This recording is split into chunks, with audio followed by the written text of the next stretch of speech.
కాబట్టి మీ పిల్లల్ని బడి పంపిస్తే చెప్పే పద్ధతి మాట మీ పిల్లల్ని బడి పంపించకుండా వారాన్ని 2 రోజులు పంపిస్తే మా పిల్లలు చదవాలంటే మేము బాధ్యతగా.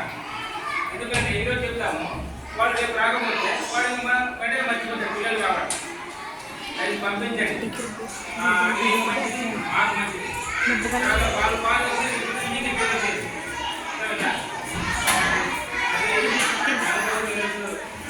ప్రతి క్లాసులు ఉంటున్నాయి. అది మేము రాకమని పంపించారు పైన. అందుకోసమే మేము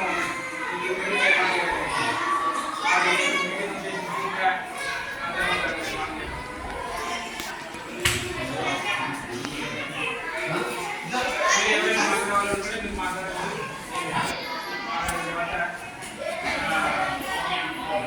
ఇంతకుముందు దీన్ని పేరెంట్ కమిటీ అంటాం. ఈ మధ్య కాలంలో స్కూల్ మేనేజ్మెంట్